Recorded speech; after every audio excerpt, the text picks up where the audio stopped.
교동합니다.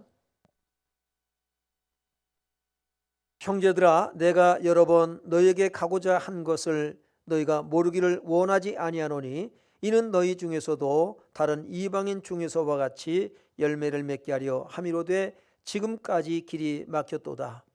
헬라인이나 야만인이나 지혜 있는 자나 어리석은 자에게 다 내가 빚진 자라. 같이 읽습니다. 그러므로 그러므로 나는 나는 할 할 수 수 있는 있는 대로 대로 로마에 로마에 있는 있는 너희에게도 너희에게도 복음 복음 전하기를 전하기를 원하노라. 원하노라. 아멘. 아멘. 이 세상에 빚을 안 지고 사는 사람 있나요? 우리 교회도 오랫동안 빚 가운데 살았죠. 네. 빚을 지고 사는 사람을 빚 가운데 사는 사람이래요. 빚을 안 지고 사는 사람은 없어요. 어떤 금전적인 빚만 빚이 아니라 다른 사람에게 신세를 지지 않고 도움을 받지 않고 사는 사람은 하나도 없습니다. 다 크고 작은 일이든 다 우리는 도움을 받고 도움을 주면서 그렇게 살아가죠. 오늘 말씀의 제목이 뭐예요? 빚진 자입니다. 우리가 이 사순절 기간에 나는 어떤 빚을 지고 살아가는가 생각하시길 바라요. 바울은 자기 자신을 소개할 때에 뭐라고 소개하고 있어요? 빚진 자다라고 소개를 하고 있어요. 나는 빚진 자다. 여러분은 빚을 졌나요? 안 졌나요? 빚이 있나요? 없나요? 갚아야 할 빚들이 많이 있죠. 저는 가끔씩 이렇게 생각이 나는데 제가 신학교 다닐 때 등록금을 내준 누님이 있습니다. 그 누님이 가끔 생각이 나요. 아내가 빚을 졌는데 지금 저기 대천 어딘가에 가로 시집을 갔어요. 근데 그 누님 연락처를 알 수가 없어요. 생각이 많이 나요. 그 누님이 참 제게 등록금도 주고 참 너무 고마웠는데 하는 생각을 갖습니다. 어떻게 그 빚을 갚을 수 있을까?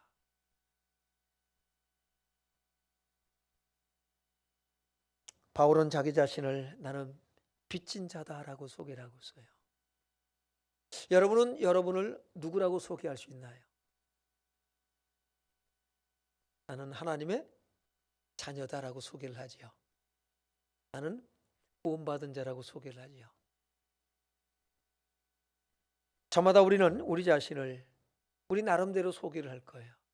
나는 이런 사람이다. 바울은 자기 자신을 빚진 자다. 누구에게 어떤 빚을 졌을까?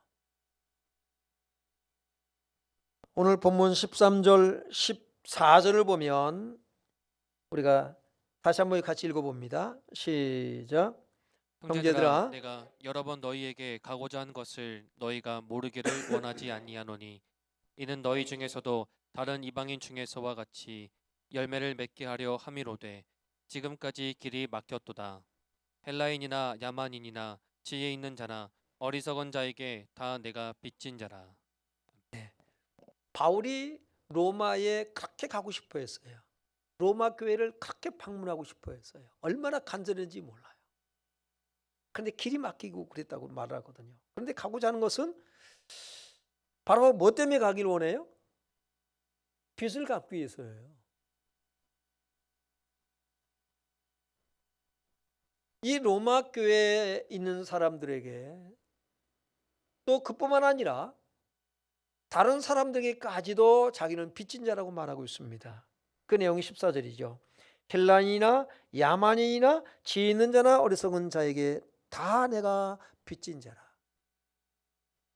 그러니까 이 세상에 살아가는 모든 사람들에게 예수를 믿는 사람뿐만 아니라 믿지 않는 사람들까지도 전혀 유대인과 상관이 없는 이방인들에게까지도 그들을 향해서 그들의 언어를 알아들을 수 없습니다. 그래서 야만인이라고 바울은 기록을 하고 있습니다.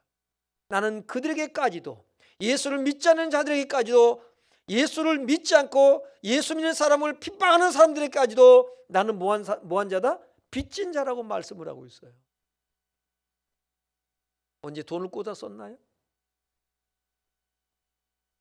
그 빚을 갚기 위해서 나는 로마에 가기를 원한다라고 말씀하고 있습니다.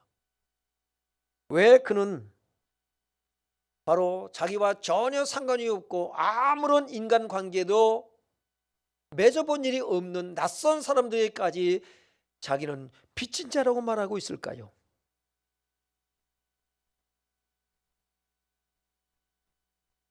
우리가 빚진 자에 대해서는 우리와 관계된 사람을 빚진 자라고 말하잖아요. 빚졌다고 말하잖아요. 근데 바울은 이와 같이 말하는 이유가 무엇일까? 갈라디아 1장 13절로 16절을 보면 내가 이전에 유대교에 있을 때에 행한 일을 너희가 들었거니와 하나님의 교회를 심히 박해하여 멸하고 내가 내 동족 중 여러 영갑자보다 유대교를 지나치게 믿어 내 조상의 전통에 대하여 더욱 열심히 있었으나 라고 말하고 있습니다. 자기가 유대교에 있을 때에 행한 일, 어떤 일을 행했나요? 교회를 박해했습니다. 감옥에 가두기도 하고, 잡아다가 감옥에 가두기도 하고요. 심지어는 죽이기까지 했어요. 그래서 사도행전 22장 4절에 보면 사람을 죽이기까지 했다고 그는 말하고 있습니다. 내가 사람까지 죽인 살인자라는 겁니다. 그럼 당연히 감옥에 가야 되지 않습니까? 바로 유대교라고는 종교의 이름으로. 그는 그 자격을 부여받았어요. 공회로부터, 산헤드린 공회로부터 그는 그 자격을 받았습니다. 문서를 가지고 가는 거예요. 그게 얼마나 당당하겠습니까? 얼마나 떳떳하겠습니까? 누굴 위하여? 하나님을 위해서 그런데요. 그런 교권과 교리를 가지고 교회를 박해한 사람입니다. 그래서 교회를 심히 박해하여 멸하고라고 말하고 있어요. 교회를 아주 말살시키려고 했습니다. 이게 어느 정도였냐면 내가 내 동족 중 여러 영겁자보다 유대교를 지나치게 믿어 내 조상의 전통에 대하여 더욱 열심히 있었으나. 그러나 15절이 중요합니다. 15절 16절 같이 읽습니다. 시작.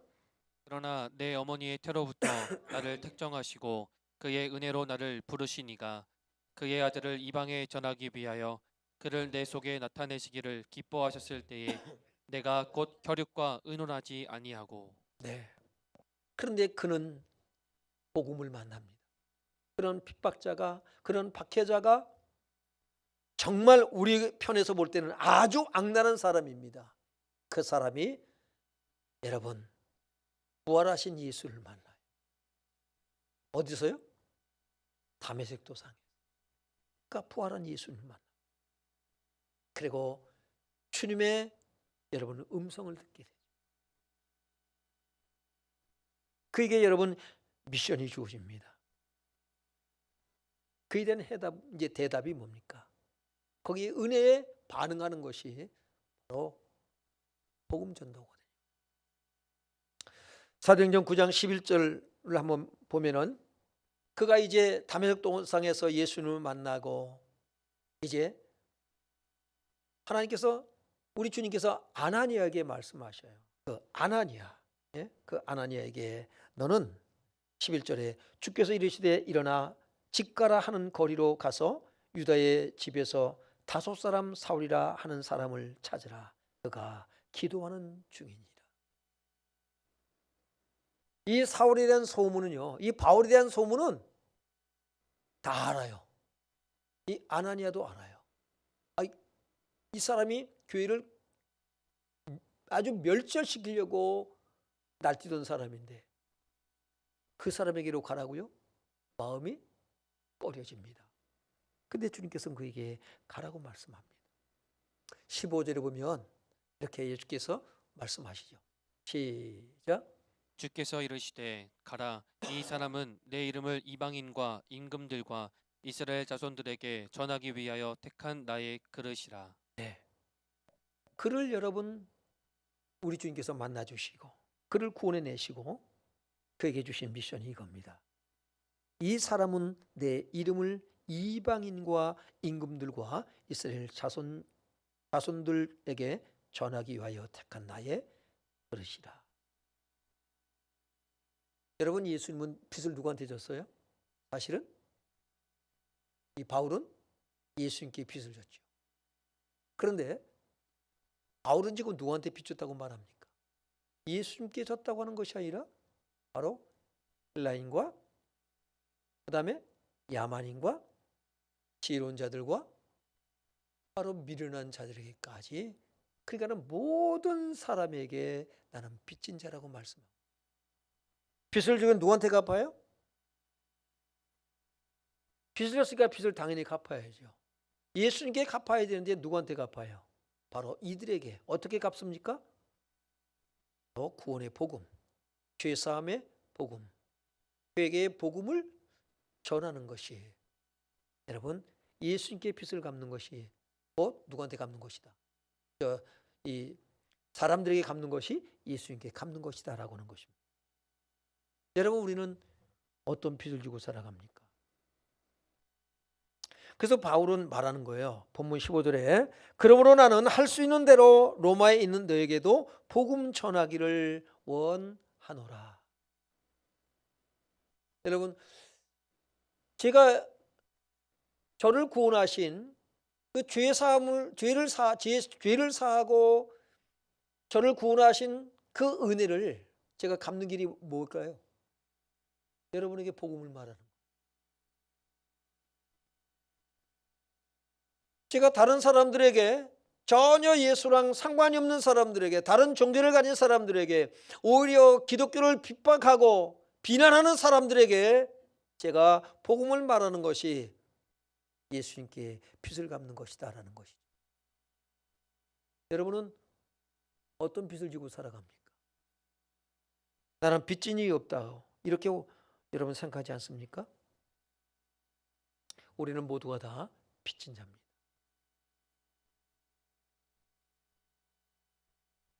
빚을 졌다고 생각하지 않고 살지 않습니다. 나 빚진 자라구나. 로마서 8장에 보면 우리가 다 빚진 자로 돼. 로마서 8장 12절에 우리가 다 빚진 자로 돼. 육신에게 져서 육신대로 살 것이 아니요 영으로서 몸의 행실을 죽이면 할 것이라고 말씀하였거든요. 우리는 육신적인 빚을 질 수도 있겠지만 중요한 것은 뭐냐면 그 육신인들을 진 빚 우리는 갚아야 되겠고, 정말 중요한 것은 뭐냐면 우리는 영적인 빚을 졌다는 것이죠. 그것이 뭐예요? 죄사함. 이 빚을 우리가 갚아야 돼요.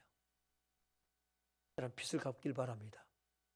내가 구원받았다, 내가 하나님의 자녀가 되었다, 나는 이제 천국에 간다, 그것으로 끝이는 것이 아니라 우리는 바울에게 주신 이 미션이 우리에게 주어진 것을 우리는 깨달아야 됩니다. 여러분이 구원받았다면 여러분의 빚진 자예요. 영적인 빚을 진 자예요. 은혜의 빚을 진 자입니다. 빚을 갚아야 합니다.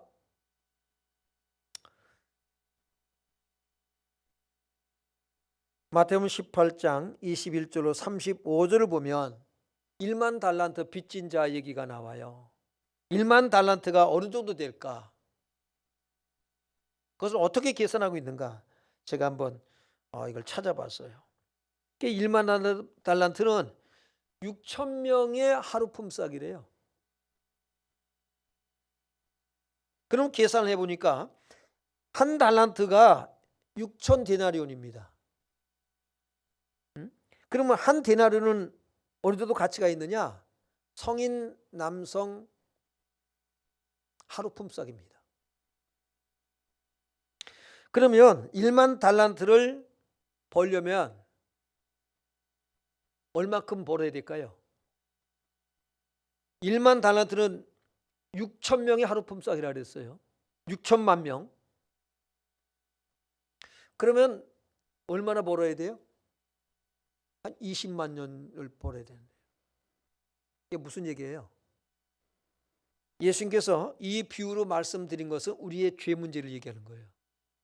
우리의 죄의 가치로 따진다면 그 무게가 얼마큼이요? 1만 달란트. 갚을 수 있다 없다? 갚을 갚을 수 없어요. 도무지 그건 불가능해요. 자손 대대로 불가능해요. 불가능해요. 죄의 문제는요, 해결할 수가 없어요. 그래서 죄의 삭은 뭐예요? 사망이라는 거예요. 갚을 수가 없어. 무엇으로도요. 그런데 이 1만 달란트 빚을 탕감을 받아야 안 받아요? 탕감을 받습니다. 얼마나 기쁠까요? 얼마나 감사할까요? 자, 이제 탕감 받았으니까 나는 됐다. 안심빵. 할렐루야. 하나님 사랑합니다. 하나님 감사합니다. 아마 이러고 돌아갔을 거라고요. 그런데 이 사람에게는 뭐가 있냐면은 자기한테 100데나리온 빚진 자가 있어요. 이거는 뭐 한 2, 3년만 고생하면 갚을 수 있는 액수입니다.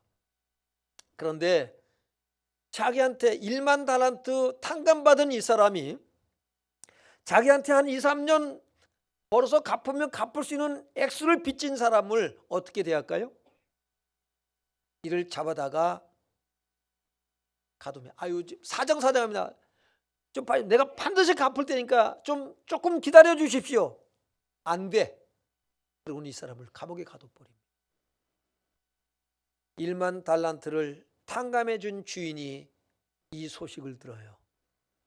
어떻게 했을까요? 그럼 자식 당장 끌어와라. 너 탕감해 준 거 무효. 없던 일로 할 거야. 그럼 어떡합니까요? 그걸 잡아다가 나올 수 있을까요? 무기징역이야. 무기징역. 나올 수가 없어. 무슨 말씀을 하는 걸까요?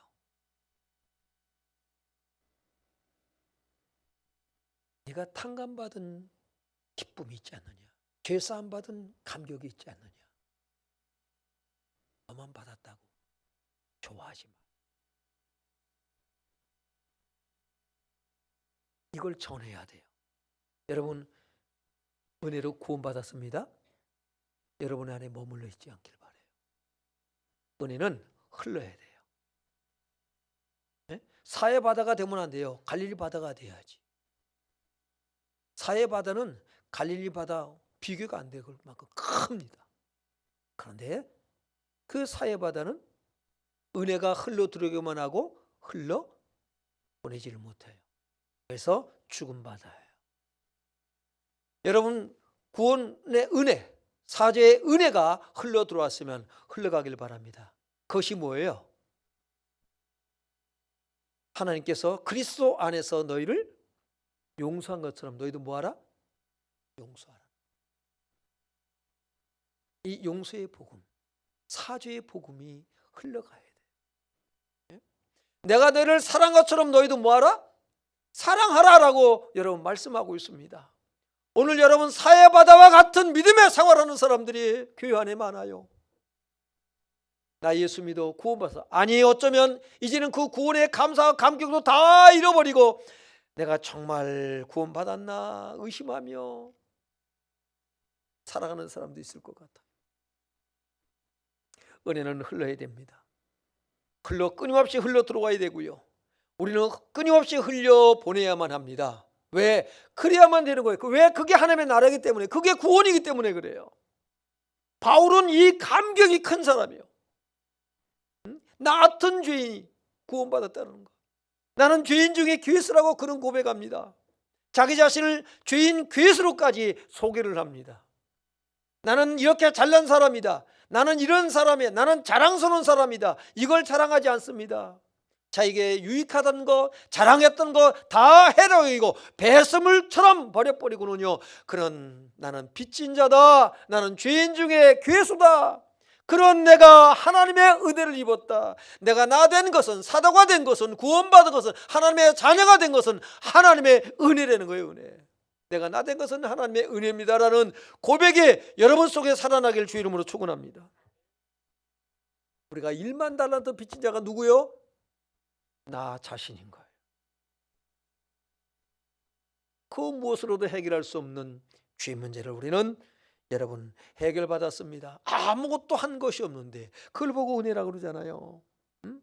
이제는 그래서 이 빚을 내가 주님 앞에 갚아야 될 거 아닙니까? 빚졌으니까.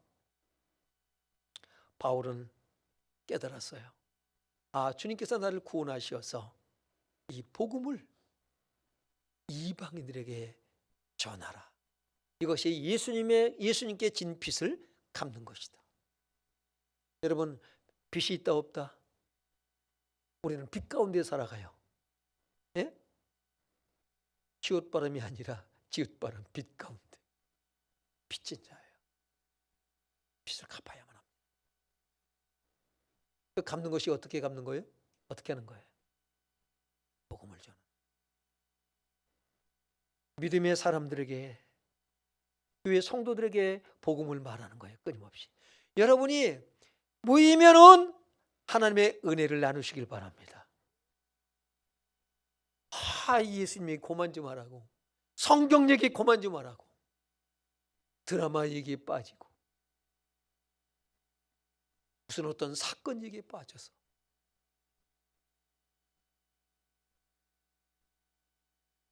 이 세상 것 자랑하는 것이 예수를 자랑하는 거예요. 예수를 말하는 거예요. 우리가 하나님의 은혜를 나눌 때에, 성경 말씀을 나눌 때에 생기가 돌아야 돼요.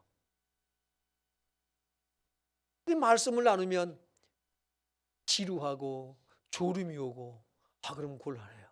그건 불신자들이 하는 거예요. 우리는 끊임없이 예수를 말해야 됩니다. 여러분, 그 사랑이 큰 사람을 한 사람을 또 소개한다면 바로 죄인으로 낙인 찍힌 여자 한 사람이 또 있습니다. 우리는 그를 막달라 마리아.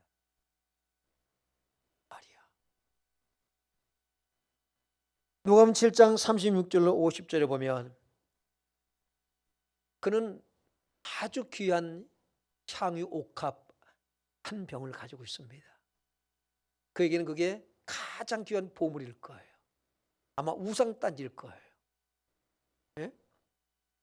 너무나도 귀한 겁니다. 300데나리온이면 한 3년 정도 한 푼도 쓰지 않고 버는 액수가 되는 정도의 아주 값나가는 그런 향유입니다. 그런데 이 향유 옥합을 뺍니다. 예수님의 발에 부어요. 그리고 자기 머리털로 닦습니다. 울면서 눈물을 흘리며 닦았다 그래요. 왜요? 그 누구도 이 여자를 인정해 주지 않습니다. 저 창녀, 저 죄인 가까이 하지 않습니다. 그런데 여러분, 하나님이신 예수님께서 이 여자를 죄에서 구원하셔요. 예수님은 그를 외면하지 않습니다. 그 은혜에 감사해서 자기가 가장 귀하게 여기는 옥합을 깨 발에 붓고 감격의 눈물을 흘리며 여러분 자기 머리털로 씁니다.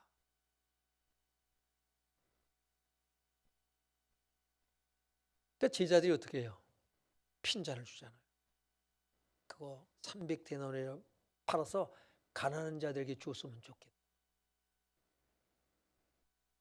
자기는 하지도 않으면서 남 하는 거 못하게 하고 핀잔을 줘요.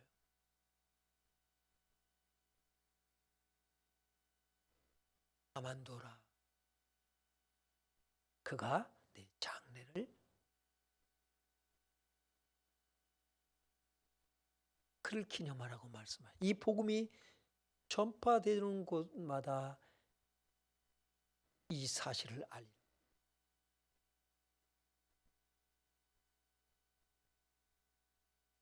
그러면서 말씀하십니다.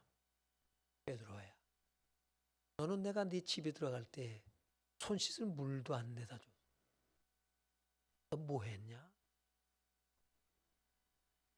이 여자는 이렇게 나를 위해서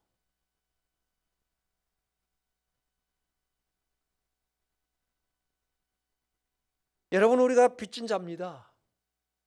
이 여인은 죄에서 구원하여 하나님의 자녀가 된 이 감격을 가지고 어떻게 하면 내가 이 빚을 갚을 것인가, 그것에 대한 표현이 옥합을 깨뜨려서 예수님의 발에 붙는 것입니다.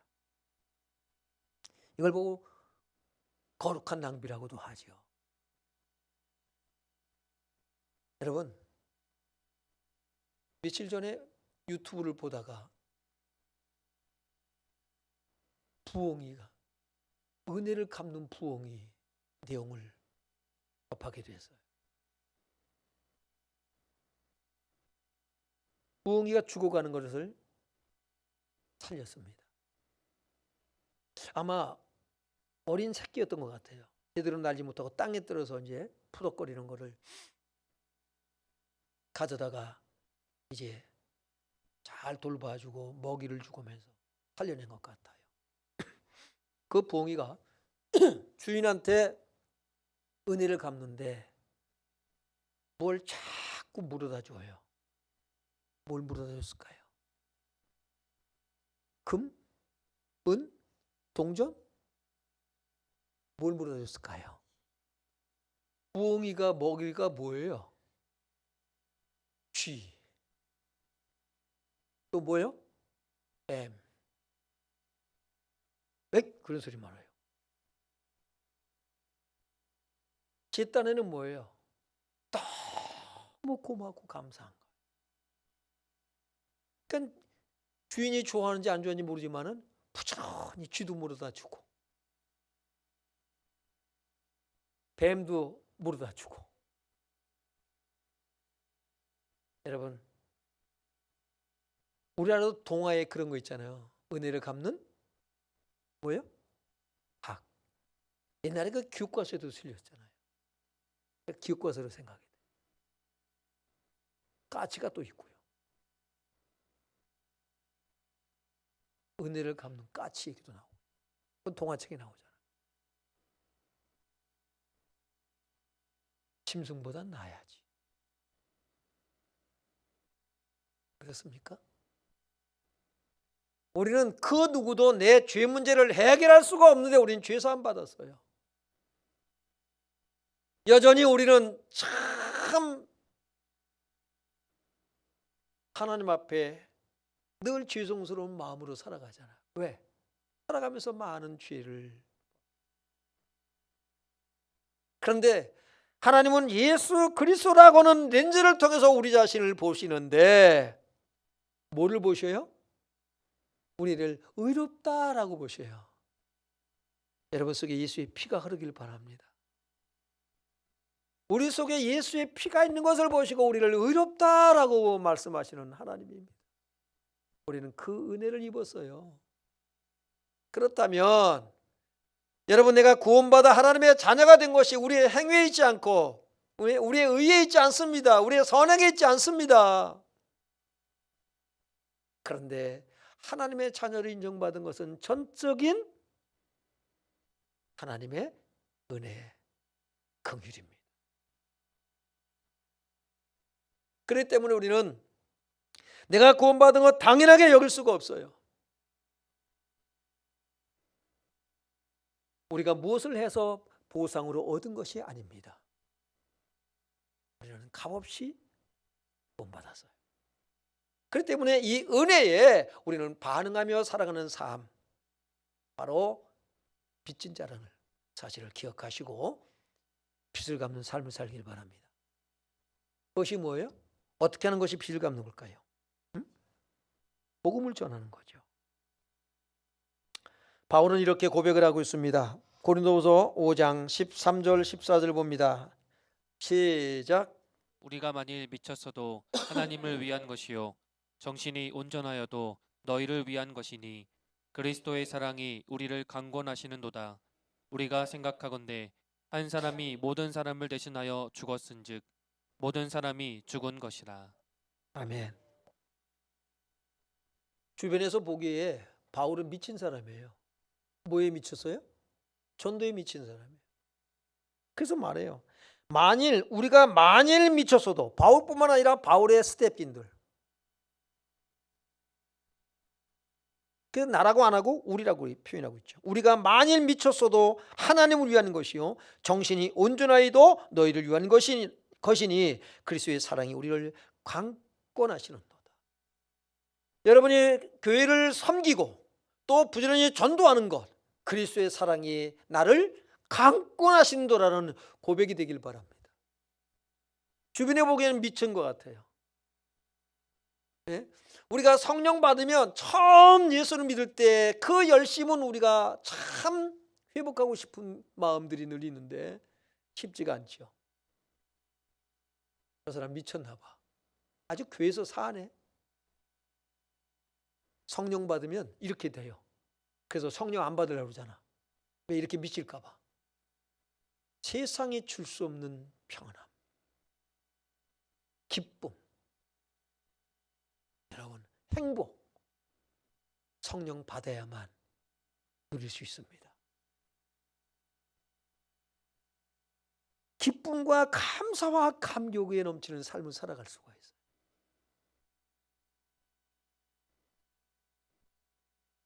주일이 기다려지고 성경 읽는 것이 즐겁고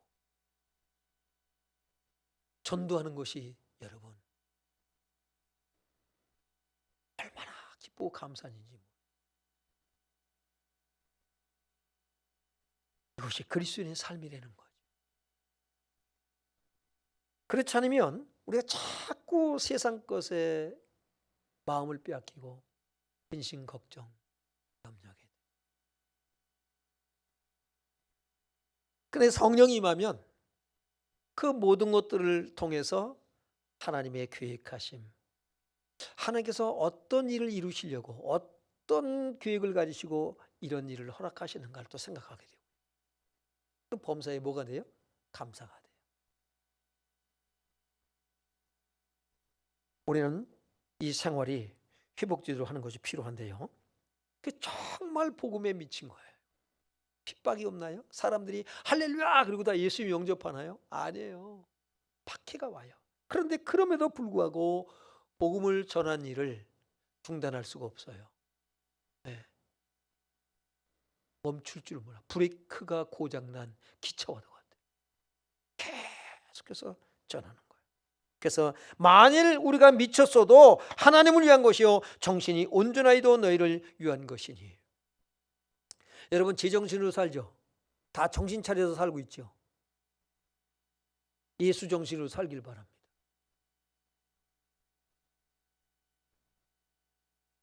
대답을 못해요.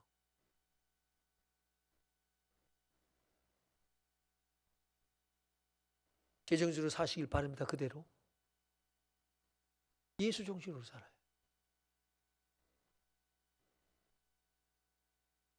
여러분이 예수를 믿으면서 행복하기를 원하잖아요. 기쁘고 즐겁게 살기 원하잖아요. 그럼 예수 정신으로 돌아가야 돼요.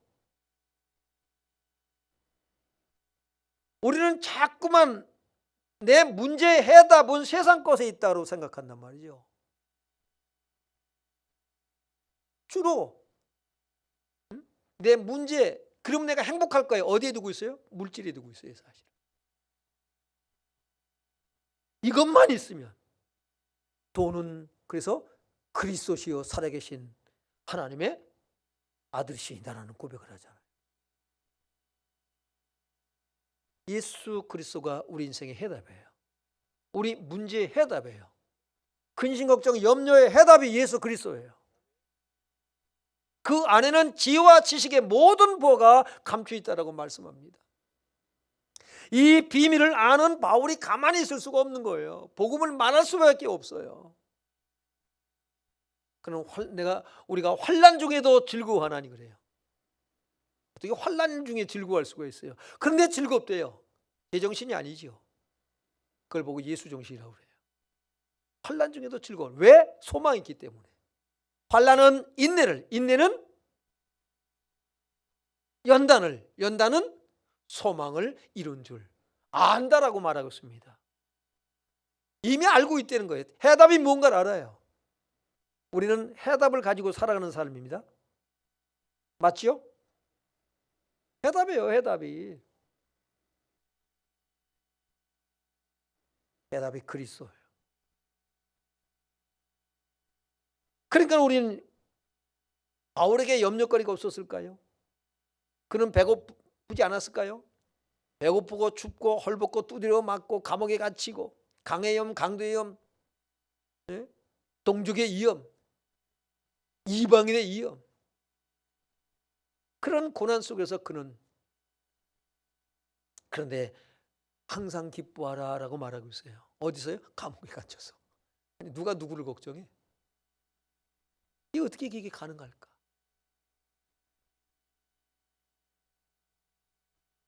가능하다는 것입니다. 왜?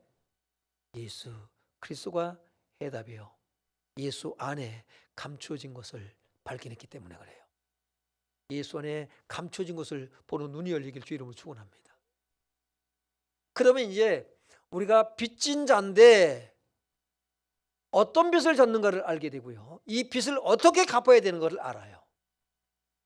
우리는 이 복음의 비밀을 모르면 내가 누구한테 빚 졌다고 그래? 나는 빚진 게 없어. 나는 돈을 빈 일이 없고 빌린 거 다 갚았어. 우리 이거에 머물 수밖에 없지만 정말 중요한 것은 영적인 빚, 그리스도의 빚을 졌다는 것. 예수 믿으니까 나 된 거야가 아니에요. 반드시 빚을 갚아야 돼. 빚을 갚다가 천국 가시길 바랍니다. 갚다가 가는 거예요. 다 갚을 수가 없다니까요. 갚다가 가는 거예요. 갚다가. 전도자의 삶을 살길 바랍니다. 하나님, 나도 바울처럼 이렇게 살기를 원합니다. 억지로 하는 것이 아니라 그리스도의 사랑이 우리를 강권하시는도다. 그래서 디모데후서 4장 2절에 시작. 너는 말씀을 전파하라. 때를 얻든지 못 얻든지 항상 힘쓰라. 범사의 오래 참음과 가르침으로 경책하며 경계하며 권하라. 아멘. 말씀을 전하시길 바라요. 때를 얻든 못 얻든. 그래서 정말로 내가 빚진 자라는 사실을 반드시 기억을 하고요. 만나는 사람들에게 기회만 있으면 전도하시길 바라요.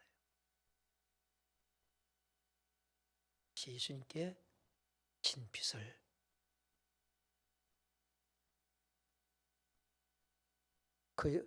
그래서 여러분이 통해서 구원받은 사람들, 여러분이 부지런히 믿음이 약한 자를 돌본 그 사람들이 여러분의 기쁨이요 면류관인 것을 기억하시길 바랍니다. 찬양하겠습니다. 찬양, 주님의 빚진 자.